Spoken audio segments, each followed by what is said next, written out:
Dude, let's go.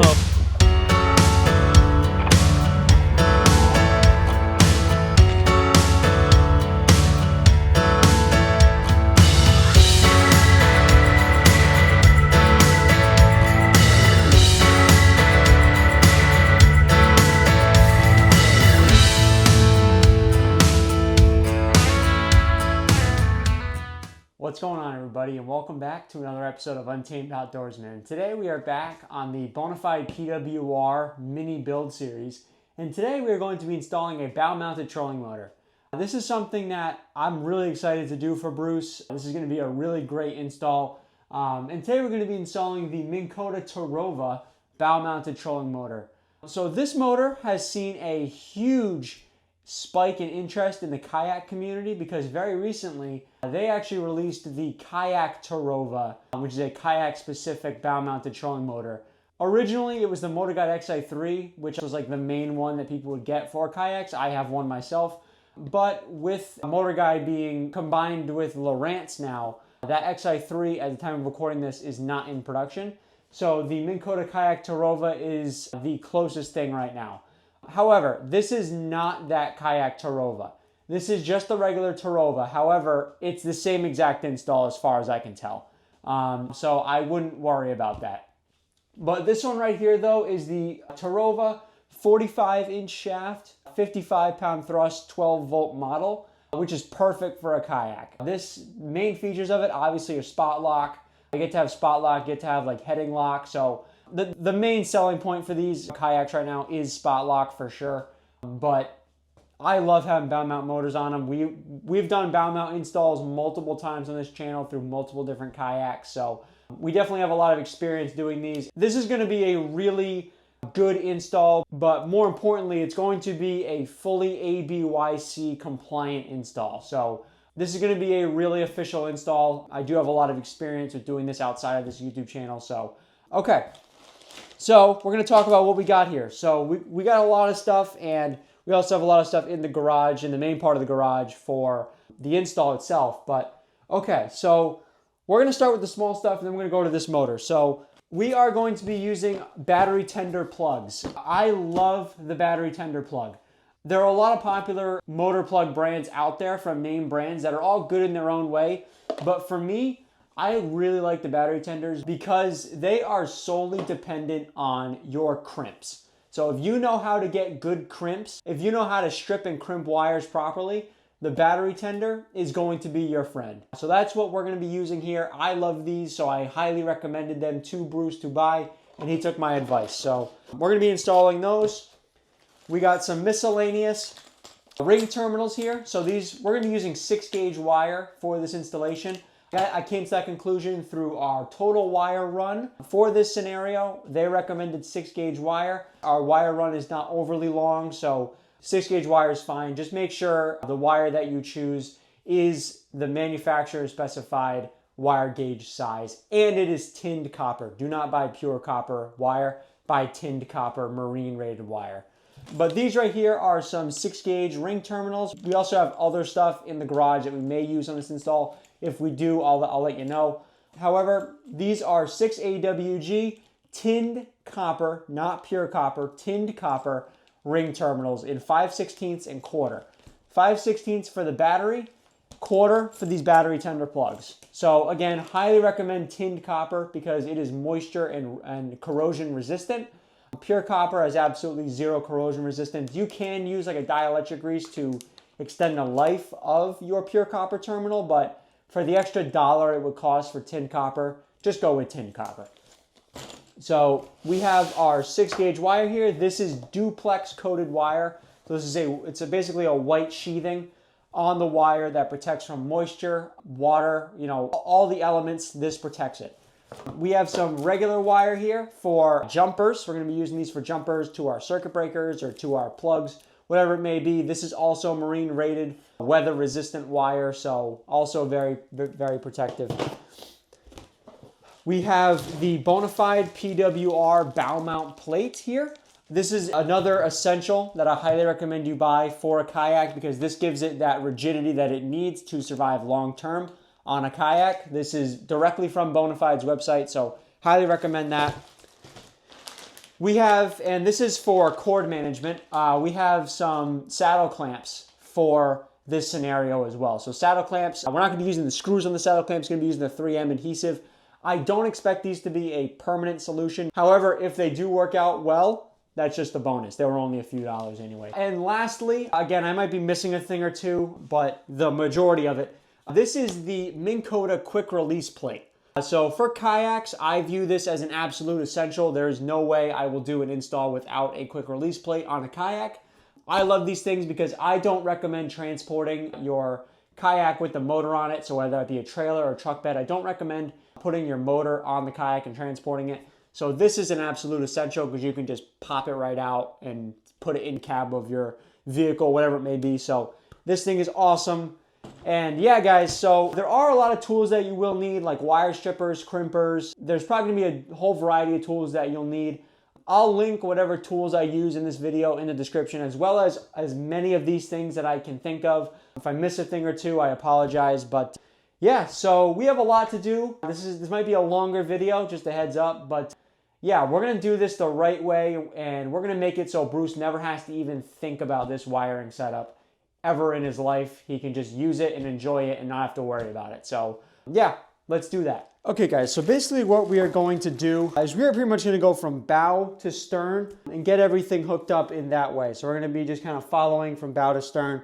I'm not going to lie, this bow mount plate install is the one thing that I don't fully know how to do, because obviously I haven't done it before on this PWR. So I actually have the video pulled up right here on this tablet, and we're just going to be following this briefly. Obviously, like I said, this is the one part where I haven't done this before. I haven't worked on a PWR before, so they also leave a QR code right here. We're going to take this out of the package. All right, so we got our main plate. Got a bunch of various hardware here. We have another piece of our bow mount. And looks like we have some instructions here as well. Cool. All right. This won't be too bad. Just obviously I got to learn it for the first time. I'm just going to be completely transparent with you. So yeah. All right. So it looks like you have to pop out this clamp, the screws that go to this clamp, and then these two screws right here.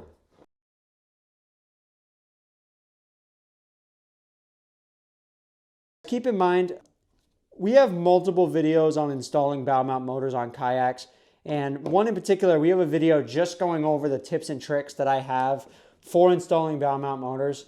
So if you're interested in that, I'll leave it in a card right now to check out, and that just gives you a lot of tips and tricks that I would tell somebody if they're wiring up a bow motor, just in terms of like circuit breaker placement, you know, how to size fuses, how to size wire, things like that. So check that out, feel free. It does look like the screws that go into this strap, they do not have brass inserts behind them. These four do, and I'm assuming the one behind the handle does as well. So keep that in mind. You know, almost every screw on this kayak has a brass insert behind it, but smaller ones like those, they may not. And then now we have to take the ones out in the handle. So now we got to take the handle ones out, which is pretty easy. You just have pretty quick access to it. Might be pretty tight. Just make sure you have the right size screwdriver. I would not recommend using power tools on this. Just take your time with the hand tools. You don't want to risk stripping something out on this, because then you are in deep doo-doo. So now we have the smaller piece of our bow mount plate. We have our original bow mount plate, and we have these two longer screws here in the kit. So we are going to get these guys on.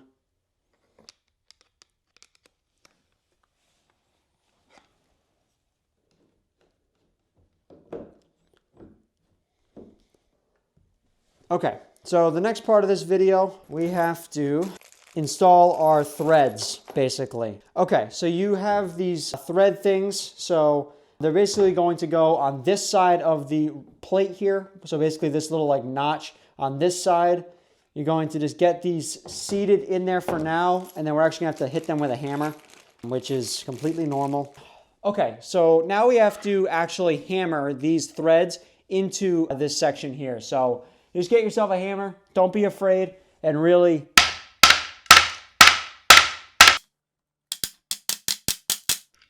and it should sit pretty much flush.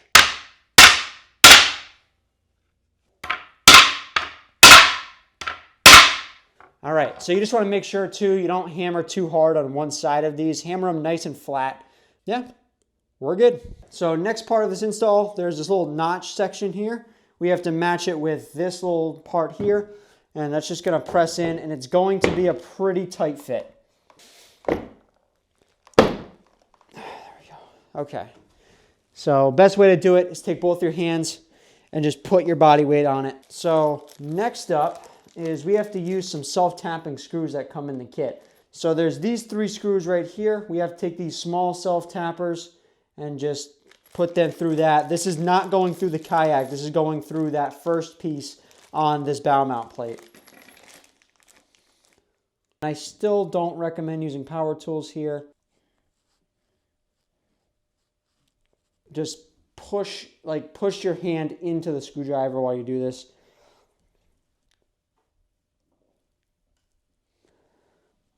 And just be very careful not to over tighten this because that can happen. Just be careful. This is a drill-free install. So next up, we are going to install these 4 screws here. The, I guess, medium-sized screws. There's 4 more that are taller ones. These are going to go here, here, here, and here. Tighten them all down like a little bit. Just bottom out the threads and then tighten them all down. So put all 4 on. Bottom down the threads, and then tighten them up, just so you can get them all put on evenly with an even clamping force.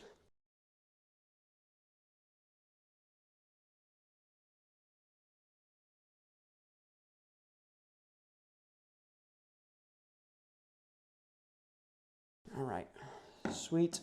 Okay, so now we've got our Minn Kota quick release here. So we're just gonna kind of mock this up, put this guy right on top, and the holes do line up perfectly for this. So thank God. I'm gonna take these final screws here and get those put on. Okay guys, so that is it for the bow plate install. Surprisingly pretty easy. I'm not gonna lie, like I said, I did watch a video on this because I've never done this before, but it was not hard whatsoever. So now we're gonna get to the part that I don't need to watch a video for, and that's the motor and wiring. Should be pretty simple, but this was not too bad at all. All right, everybody, so this is the box of the Minn Kota Terrova. We're gonna get this thing out of the packaging here and briefly talk about it, and then we're gonna get right to the install. Okay, so this looks like possibly, yeah, this is a network cable. We're not gonna be using this for our install, but you may need this. This may be compatible with the One Boat network through Minn Kota, but we're not gonna need that today. This is our remote. Let's take a brief look at that. We have our lanyard, and then we have our remote. And oh my goodness, this is not what I expected for a remote. This is super cool. This is way cooler than my remote. That's awesome. Did not expect that, but that's a lot cooler. You have a little small LCD display on there. Wow, that's cool. You have, so this is your heading sensor compass. So this is pretty cool. All right, so we have the weedless wedge prop here as well, which is pretty cool. We have a foot controller if we want it. We're not going to be installing that on this install, but we do have a foot controller if we want it, which is pretty cool. And then last but certainly not least, we have the Terrova. This thing is beef. This is a big motor. Okay. And then this looks like a bunch of power cords and hardware. Okay. Okay, everybody, so one quick thing that I do want to talk about on this video, kind of before we get started, I just kind of want to manage some expectations a little bit. So yes, this Minn Kota Terrova is extremely geared for a lot of different things. It is geared for having a Humminbird transducer on it because it actually has a built-in Humminbird transducer. It is compatible with the One Boat network. We can do a lot of stuff through the One Boat network. It is also compatible with the heading sensor that was in the box of the trolling motor, as well as this foot pedal control here as well. Bruce's kayak is going to be an extremely simple build. So all we're really doing is we're installing the Minn Kota Terrova and we're installing a Garmin Striker 4. We're going with a very simple build for this setup. So we're not really going to be doing any of those fancy things. We are honestly, the main selling point for that Terrova for him is the spot lock, which I can't blame him.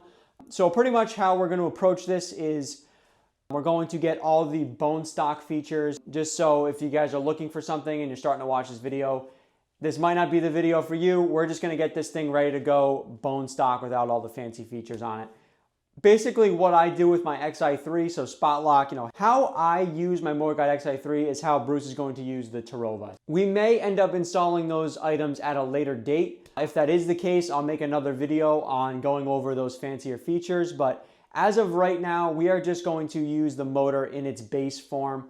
Okay, everybody, so now we're going to install the quick release plate on the motor side here. And this is pretty simple. They give you the hardware in the kit here, so I don't think we're gonna have too hard of a time. But yeah, so it looks like they give you a variety of different screws.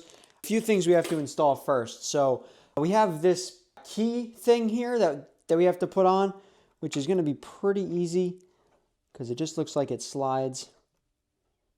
Actually, just like that. Yep, just like that. You get multiple screw sizes. You get a long one and you get a short one. You get a variety of different washers. And so this actually is a part of the install where you can use a power tool. Just use it on a very light setting. This is a hex impact driver. Do not use this to impact it on there. Just use it to tighten it up. This is not, I'm not using this for torque. I have it on speed 1, the lowest setting. Just be very careful. At the end of the day, this is composite, but I have enough experience with this impact to not really make it a problem, but just be mindful. Just like that. For this part, you're gonna use the medium-sized screw. The large screws we actually already used because they came with our Bonafide plate, so we don't need to use them here, which is great. And this part doesn't even need any washers because there's no room for them down there. The threads are not large enough. So yeah, let's get this thrown on. Pretty simple, and then we'll continue the install. Grab your 11mm wrench, put it on there, and then gently use a driver or a power drill. Just like that. So perfect. Not going for torque, we're just going for tight. I cannot stress it enough. Do not impact it crazy. Do not use like a real impact wrench on this. That's not what that's for. If you're using a tool that can take off lug nuts on a vehicle, it's not the right tool for this situation. I can promise you that. So this is, a little impact driver. This is not an impact wrench. Again, set to its lowest speed setting and torque setting. So just please, please, please be careful. They're all on. Excellent. So that is pretty easy. And then we're just going to take these two side covers, put them right back on exactly the way they came off.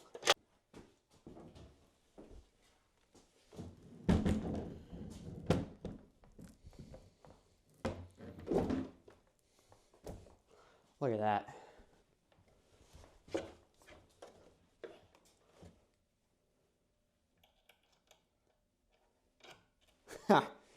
Awesome.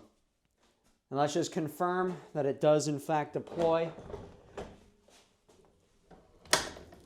It does. Okay, perfect. And we do clear that handle. Probably not as much as I would like to clear it, but we do in fact clear it, so we're okay. We're gonna leave it. If it becomes an issue, we'll make some changes, but right now that handle does clear, so I'm happy. Okay, so next up on the install is we have to get our plug started here. So we're gonna leave the motor kind of alone for a minute. We're gonna focus on the wiring next. This wire right here is 10 AW. What these leads are assuming is the negative will go on the battery, the positive will go right to your breaker, which will go right to a battery. So you don't need a crazy wire size since the run, hypothetically in this scenario, would be so short, so you can get away with 10 gauge. In our scenario, we're going a much further distance. So yes, this 10 gauge is fine on this motor. We cannot run 10 gauge the whole way through this boat because we're going to have a voltage drop issue and a resistance issue because the wiring is too small for the wire run. So we are going to step this up to 6 gauge in the boat. But either way, we are actually going to be replacing these 10 gauge terminals with some proper heat shrink terminals here, which I like quite a bit. We're going to be cutting these original leads off and putting these on, along with some heat shrink there as well. But I like putting heat shrink connectors on. It just prevents any issues with potential water happening, which is always a plus. So we're going to cut these off, and we're going to replace them with heat shrink connectors as well as heat shrink on top of that. So yeah, we'll get right back to you. For anything 10 gauge and up, I like this blade type stripper. There we go. And then just crimp this bad boy on.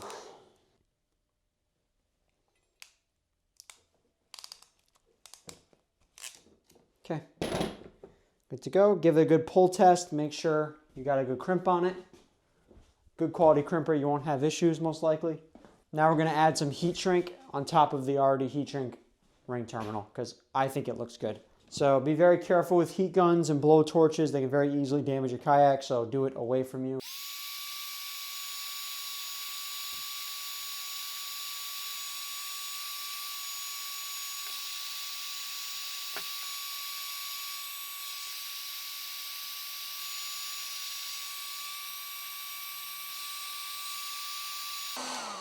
Okay. Now I'm just going to feed the heat shrink connectors on.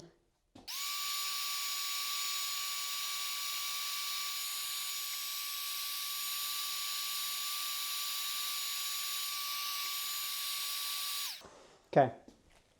Good. One thing I did want to do also for look's sake is add a little bit of sheathing to this. Just makes it look a lot better. Cleaner install.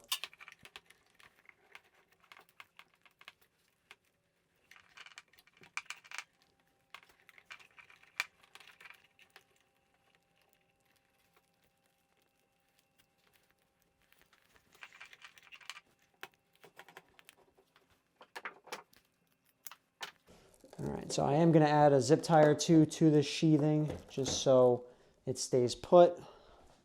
And also, we're not going to have a use for this plug here, so I'm just going to actually add it to my zip tie here. Okay, so next we need to install our battery tender. So we're going to be installing it right here. We're going to have our paper template. So we're going to put it kind of right in the dead center of our plug here, and this should come with a paper template. So this is exactly what we need. We are going to get that as close to the center as humanly possible within reason. We are going to use a center punch to get those holes started. We are going to make sure we have the dead center, and then we're going to use our hole punch on it.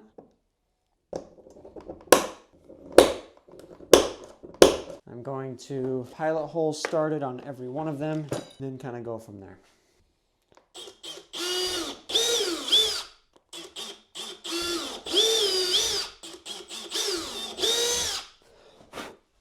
Okay. For this install, 5:30 seconds is that bit. All right, everybody. So 1 1/4 inch hole saw for these 2 inner holes.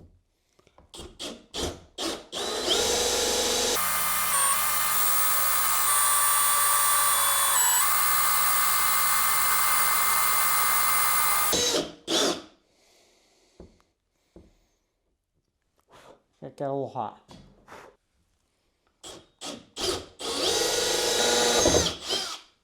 All right, so now we got those holes drilled. I am going to take a Dremel now to clean up these 2 edges here, and then we should be good to mount the first end of the plug.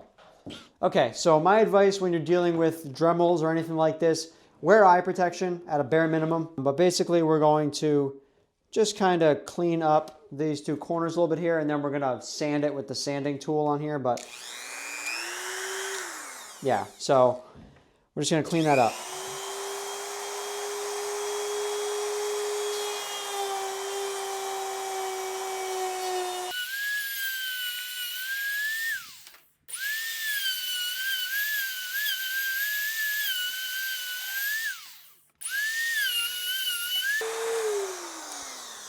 Okay, so now we are going to sand that out with the sanding tool on this Dremel.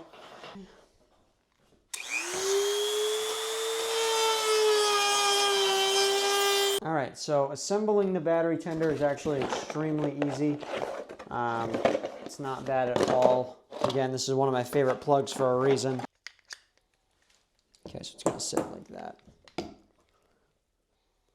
Okay, these are not screws for some reason that they provided. I had to get these myself. Thankfully, I had some miscellaneous screws.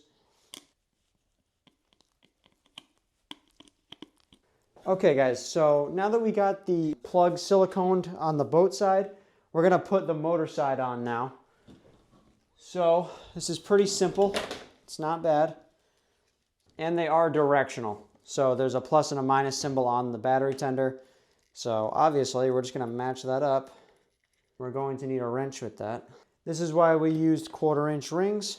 Put the 1/4-inch ring terminal on, and then washer, crush washer, then nut on top of it. Okay, so for the rest of the assembly on the battery tender, it's just as simple as putting your ring terminals on the posts and then tightening everything up.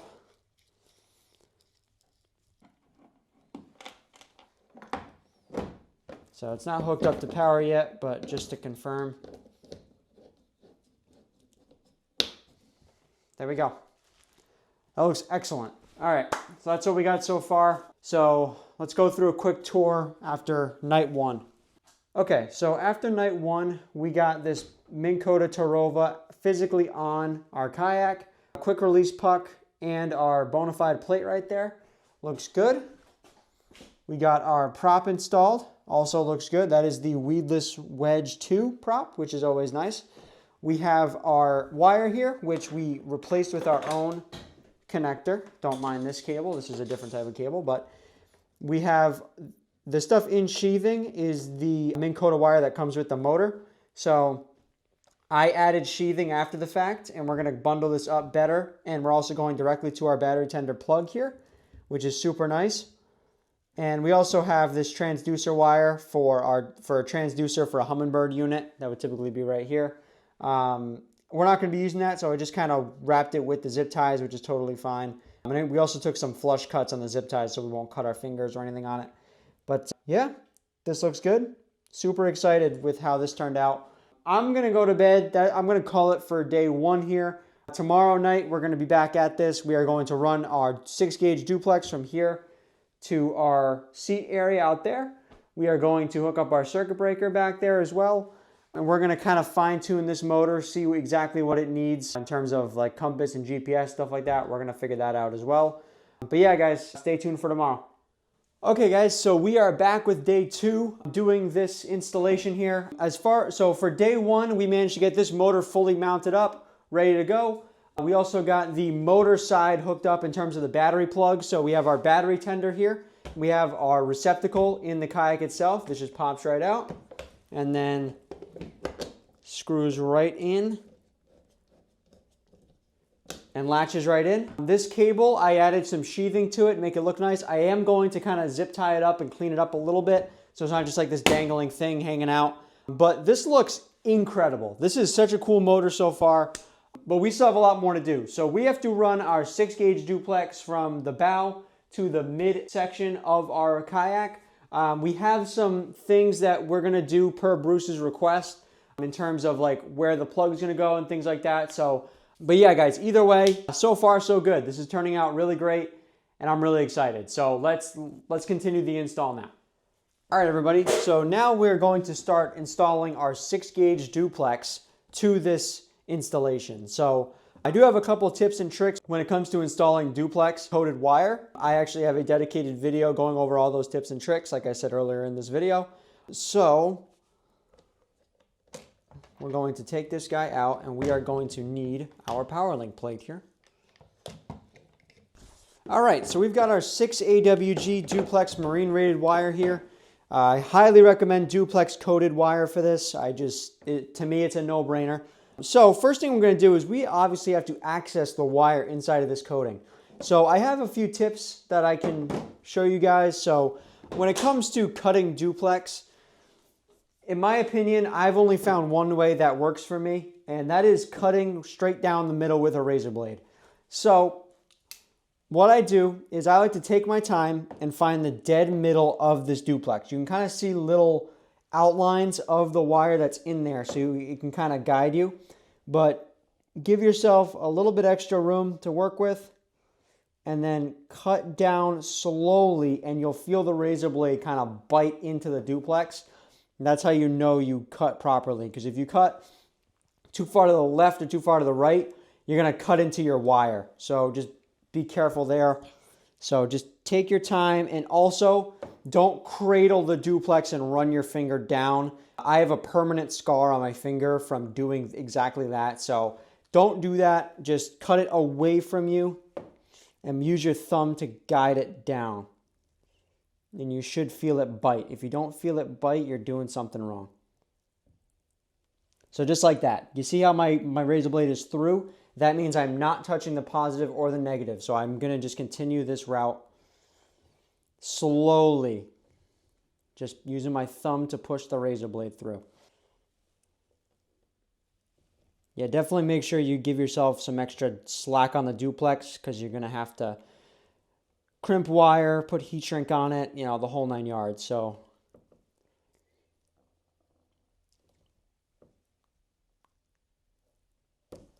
all right.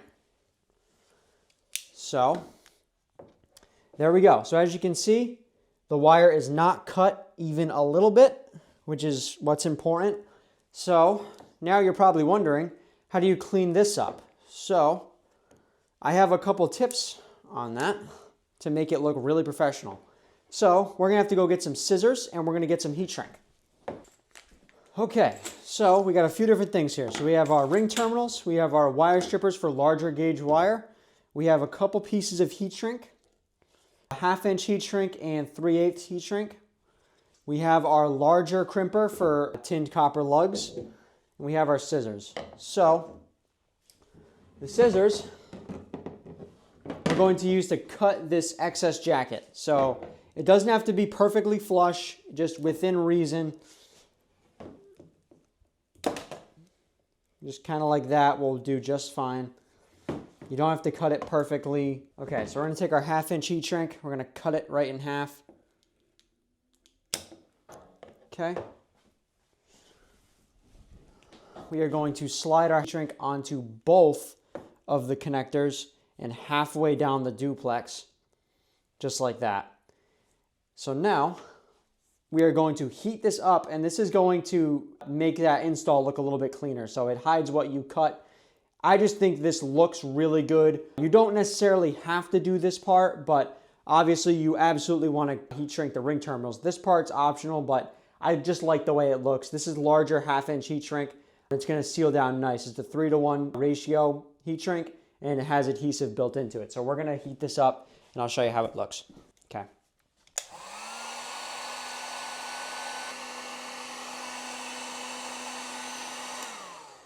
So yeah, that's how that looks. I just think that looks really good.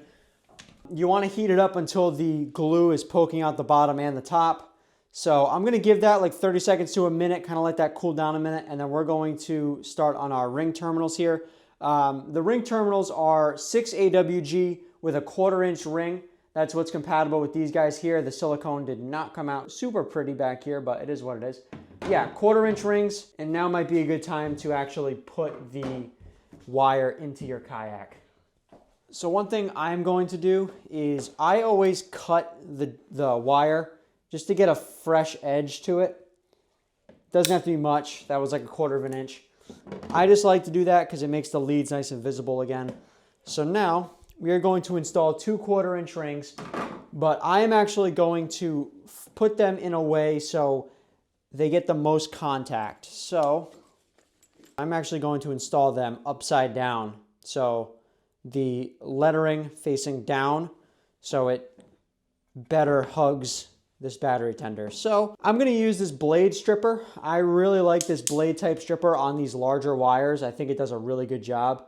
So I am going to do 2 full rotations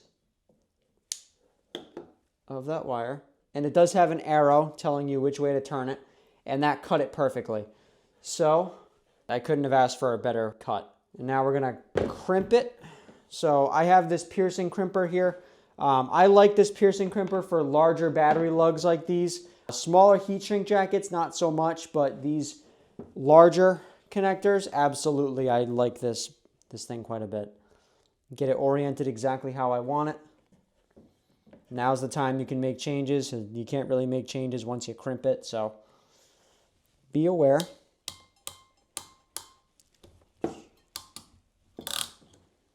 There we go. Now just give it a really good pull test, really yank on it, don't be afraid. And we just slid our heat shrink on, but really, really pull on it. This should not come out. If it feels even a little bit loose, cut it and recrimp it. So I'm going to do the other one. You guys won't need to see that because I just showed it. It's the same process again. That's the second one. Give it a good pull test. Good. So when it comes to the heat shrink, you don't want it this high up. You want it just so it completely clears the flat surface of the ring terminal. So kind of like right there is good. Briefly put your finger on it just so the glue can kind of set in place and then you can let go. So I'm going to do that.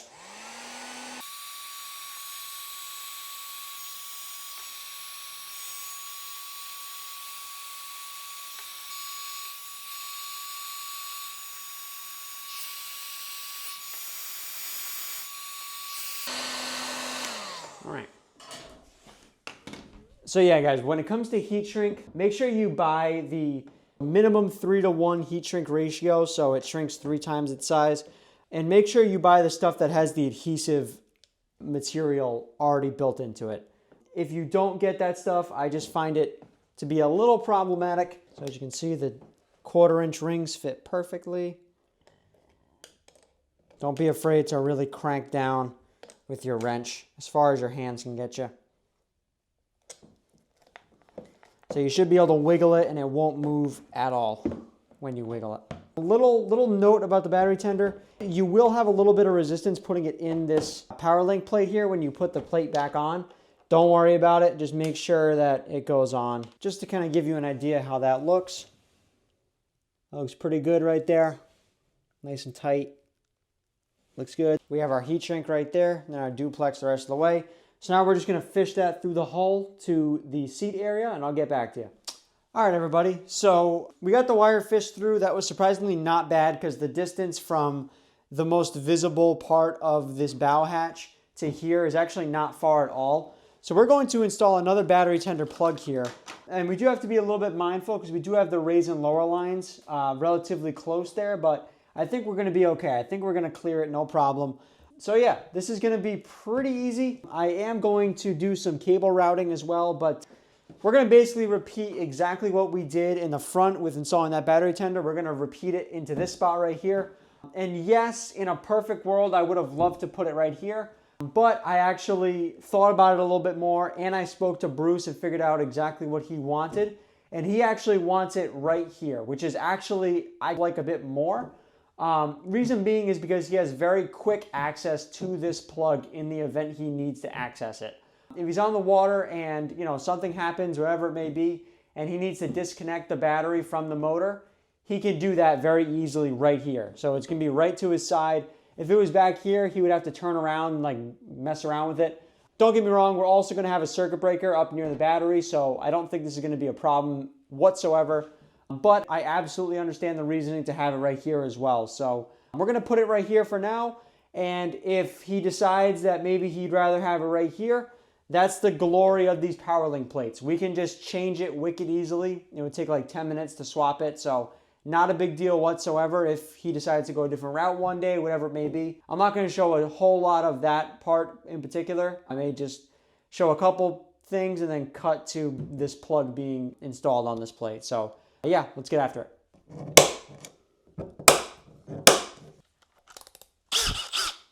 Okay, so our smallest drill bit, following the angle of the power link plate.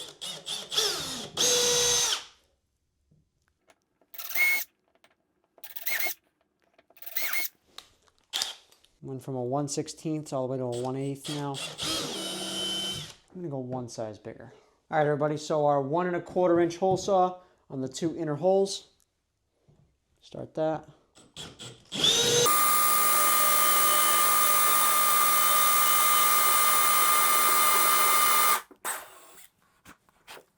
Be sure to take breaks if you smell it getting hot. Take your time. Do not rush.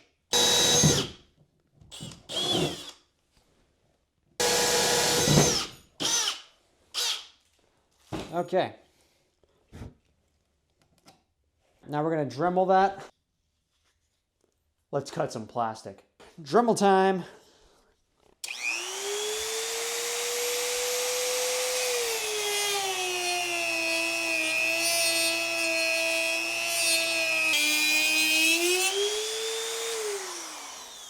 Okay, it's easy enough. Now we're gonna get the sanding bit on this.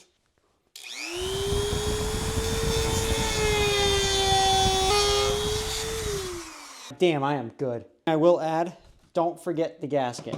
Do not forget that gasket. I'm going to silicone the back of this plug. We're going to trim up our 6-gauge duplex. Then we're the majority of the way through this install. We still have a few more things to do. All right, so I'm gonna give that about 10 minutes to cure to the point where I can work with it a little bit and it won't droop down. We're going to move on to the battery next while that's curing. All right, guys, so one thing, so this is the battery that we have. This is a 100 amp hour lithium ion. I absolutely love lithiums. They are probably my favorite battery to use when it comes to kayaks, without a doubt. These things have a very valid reason. About half the weight of a lead acid lithiums are. You can get a lot better lifespan out of them, up to 15,000 cycles on some, or 10 years. And you can get much better depth of discharge out of them. When it comes to a standard lead acid, you can really only get about half of the advertised capacity. So if a lead acid is a 80 amp hour, for example, once you get down to about 40 amp hours on a lead acid, you suffer some serious performance issues, and the lifespan of that battery drops significantly long term. So lead acids, you know, they're cheap up front, but they do have some drawbacks. These have become much more affordable in recent years, and you get significantly better depth of discharge. So you can bring down a lithium to about 15-20% before you start to see some performance drops. But they do have a very long lifespan, and they do last a long time, so you get more out of them.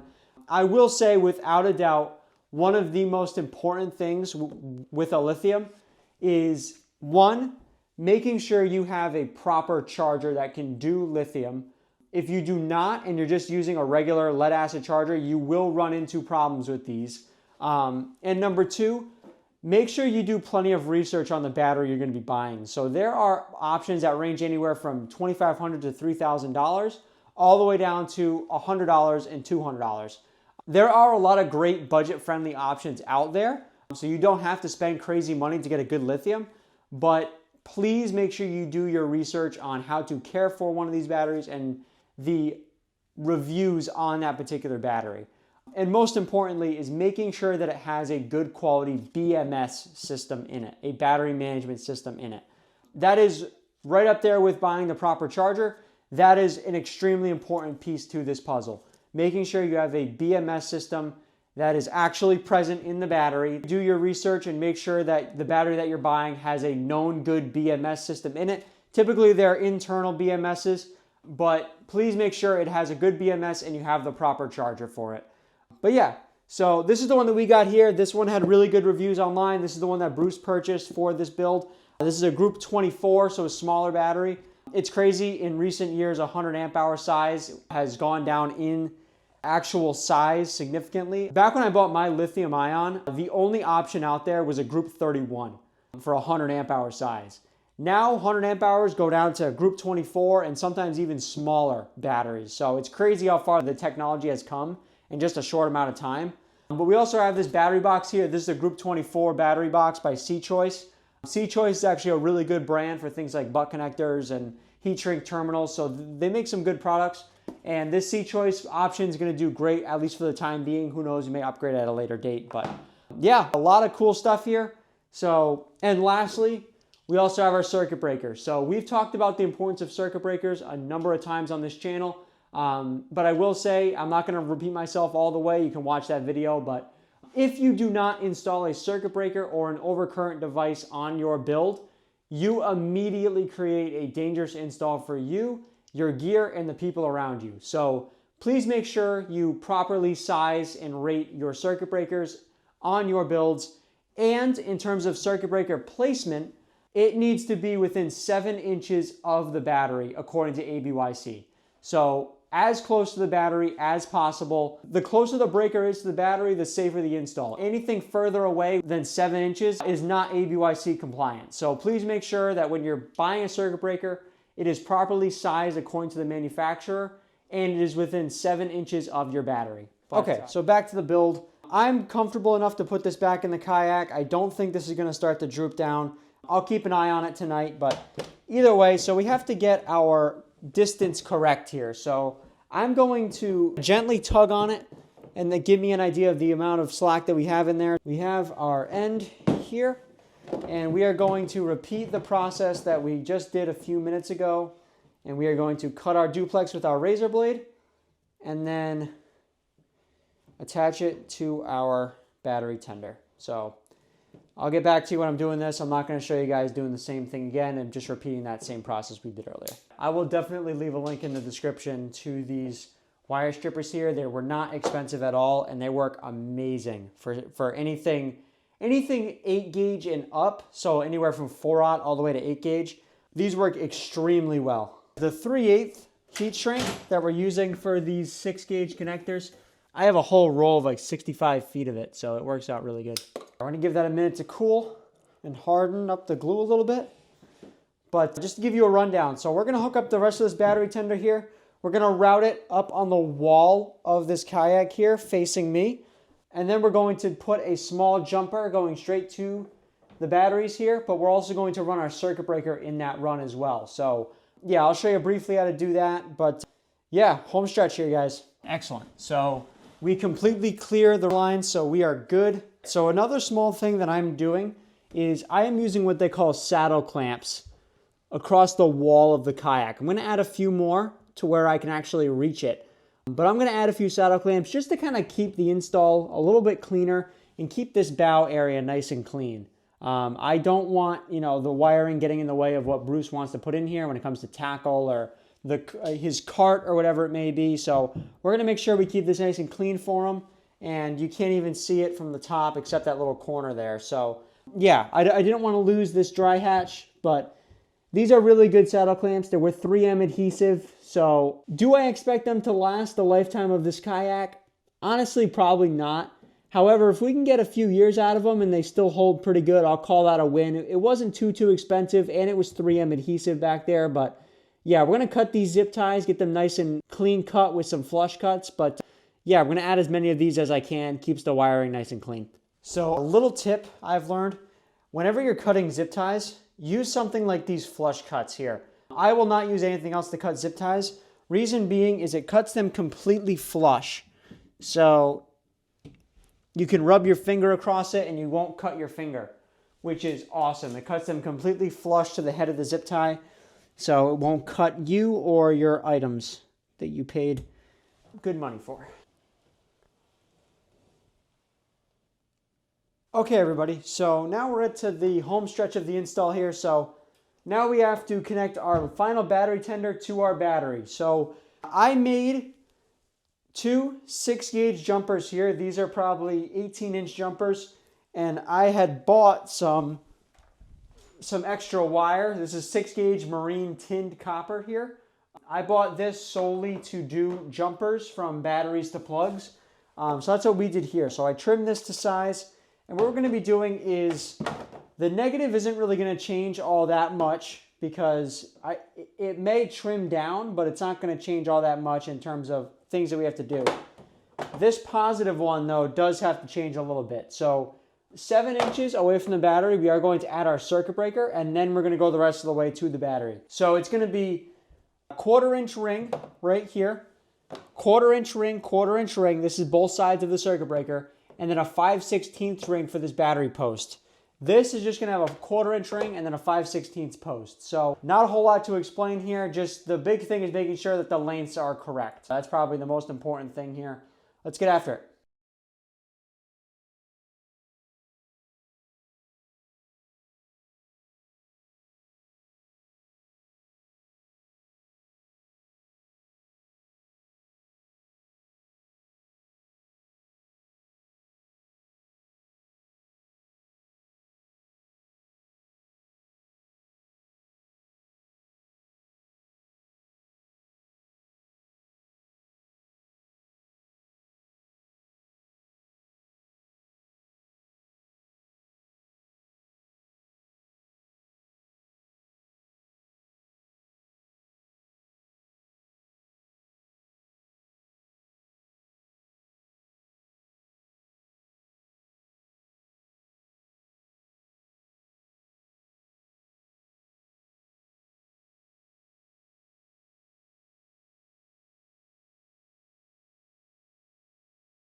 Again, guys, it all depends on what you want more. So if you decide that you would rather get the plug here and run it straight up, that's more than fine.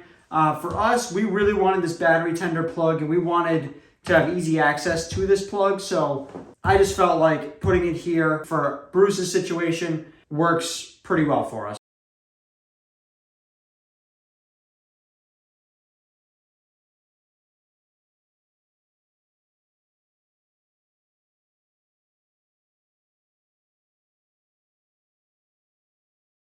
Okay, everybody, so now we got the leads put on the battery tender side here on the boat. Now they're just going to go here and here. But one thing we have to do first, we have to put our circuit breaker on. So when it comes to circuit breaker placement, like I said, within 7 inches of the battery, so it's going to go right about here. I think that's probably a good spot. That's probably 5 inches away. I want to put it in an easily accessible location so we can just reach around and use it. In a perfect world, I would actually put it right here, Velcroed to the battery. But the thing with that is this is not a flat surface down here, and he would have to take this lid off to access the circuit breaker. So we're going to put it floating in the air, kind of like right here, which is compliant. This is a waterproof circuit breaker, so I'm not too concerned about that. So yeah, these are 1/4-inch rings, and we have 1/4-inch rings right here. So yeah, let's get to it. So on this terminal, it's going to be a 1/4-inch ring and a 5/16 ring.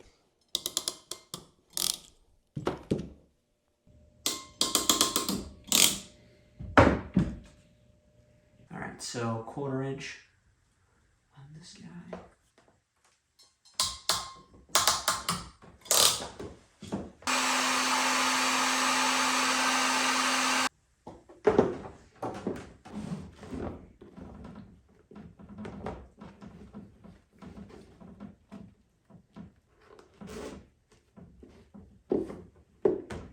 All right, everybody. So I kind of wanted to explain what exactly I did back here. So, all right, so we got a little bit to unpack here. So we have our battery tender plug that we installed on camera a few minutes ago. This came out great. I love this battery tender. Like I said, it's my favorite trolling motor plug in the market right now. But we have our 6 AWG battery jumper cable. This is still marine cable, marine rated cable. It is tinned copper with a thicker than average jacket on it. So this is marine rated wire. Heat shrink everywhere that it needs to be on all the ends. And our negative is just going straight to the battery, which is totally fine. Our positive is going straight to a 60 amp ignition protected circuit breaker. This is by the company Young Marine, which is a pretty good budget friendly circuit breaker brand. But 60 amp breaker is what's recommended for this motor. So we put a 60 amp breaker on it. And we have our ABYC compliant jumper here going from the battery to the circuit breaker. So this right here is exactly 7 inches. So from the battery to the plug, it is 7 inches, which is exactly what we want. Anything less is fine. Anything more is technically not compliant according to ABYC. We have our Group 24 battery right here. And I really actually like this install a little bit. So when Bruce and I were talking about this, he told me that he has no plans to ever move this tray out. So when he said that, we kind of took it as a chance to kind of put some of our wiring here because our battery tender plug actually did not clear this plate here. So we may use this plate at a later date. I don't mind it being here whatsoever. I think this is a perfectly fine route. And plus we have easy access to the circuit breaker here, and we have access to our plug right here as well. So we can just reach his arm right down, and it's right here. And again, you know, the glory of these PowerLink plates is if in a few months we decide that this isn't the right route, we can just do something different and put it right here. You know, we're not stuck with this. We can always change it up now because of these plates. Hence why I love them so much. So yeah, so battery itself, we have obviously our positive negative leads. These are fully secured and heat shrunk down. 5/16 rings for these. And we have our C-Choice Group 24 battery box here, which fits perfectly for this Group 24 battery. And we also have our strap that comes with the box as well. So this just helps secure everything down in the event of a potential issue. Guys, that is pretty much it for this install. This is an extremely clean build. I am really happy with the quality of this build. I do not expect any issues to happen with this installation for the lifetime of this build. You know, I took my time with this. It's close to midnight right now, so I've been working at this for a while, and I'm really happy with it, and I think this will last him a very, very long time. So yeah, we've completed the install. All right, so now we have our Minn Kota remote here. This is a really cool remote, by the way, way cooler than my XI3 one. But all right, so we're gonna try to pair it to the motor now. So I'm doing this for the first time, guys. So I am going to power this thing on. You are responsible for the safe operation of this boat. I'm going to peel the plastic. It is working. And we're slowing down. So this is a full screen here. This is awesome, guys. Again, I'm learning all this for the first time too. I've never actually installed a Terrova before, but all right. So it does function similar to my XI3. So this is the on-off button for the actual prop. Turning, obviously, pretty easy.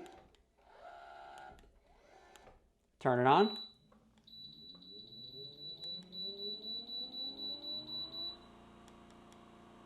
Turn it all the way up. Bring it all the way down. Anchor mode. Yep, spot lock does work. I was not doing that, so sweet. I am really happy this is working so well. And it looks like we have a little menu here. So we have waypoint marking, motor settings. Sweet. All right. So yeah, guys, that is the motor, and I am happy to say it is already paired. One thing to keep in mind too, this battery tester here, if you have a lithium iron phosphate battery, this will not work. So lithiums do not work the same way that lead acids do in terms of gradually dropping voltage as the battery wears down in that cycle. So this will not work. Lithiums pretty much stay at a flat 13 volts, a little bit under, a little bit over, but they pretty much stay at a flat 13 volts. The measurement of the batteries is not reflected by the voltage of that battery at a given point. So this is not an accurate way to test if you have a lithium. The best way is a shunt, or in this case, the battery has a built-in Bluetooth monitor on it for your phone. That battery that's installed does. So yeah, that's a better way to check it.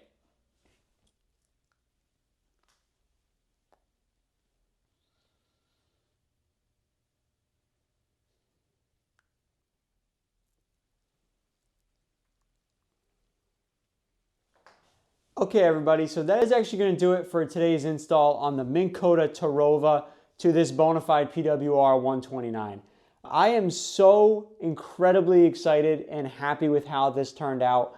I absolutely love it. I think this is an extremely high quality build. I don't feel like we cut corners in any way with this build, and we really did this the right way. You know, I don't believe that Bruce will ever have to even think about this build. He can just use it and enjoy it and never have to worry about it or wonder about it. I think this turned out fantastic, and I am really happy and really excited to watch Bruce use this thing. Hopefully we're going to go out in the next 2 to 3 days. I am just blown away. This motor exceeded my expectations in terms of quality.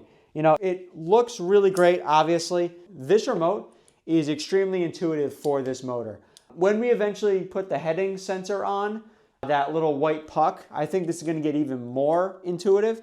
But this thing is really, really cool. I am a huge fan, and wow. Bruce is now joining us in the bow mount kayak world. I think he really got a great setup here. You know, everything is really high quality. You know, we had the right tools, had the right equipment, and had the right knowledge to be able to do this. So yeah, if you guys have any questions, be sure to leave a comment and make sure you like and subscribe. This was a lot of work and a lot of effort to be able to make this video and get this thing installed for you guys. If you have any questions, like I said, leave a comment. And I also have other videos on this channel kind of explaining more of the specific things about this build. Things like how to size wire gauge, how to size a breaker, how to size, you know, various things, and like tools that I use and things like that. So be sure to check out our other videos. But yeah, thank you guys so much for watching, and stay tuned. I said this was going to be a mini build series because we were going with an extremely simple and minimalist type of build here. So we have our Garmin Striker 4, we have this bow mount motor. That's all the big plans we have for the immediate future. We do have plans to install some minor, like important things, like tiny things to get this boat really dialed in. We'll probably make a video on those at some point, but like I said, this was going to be a mini build. The door is still open to other episodes in this build series, so I wouldn't say it's over, but like I said, it was a mini series. You know, I said it was a mini series for a reason. So yeah, either way, guys, thank you so much for watching, and we'll see you guys next time. Thank you.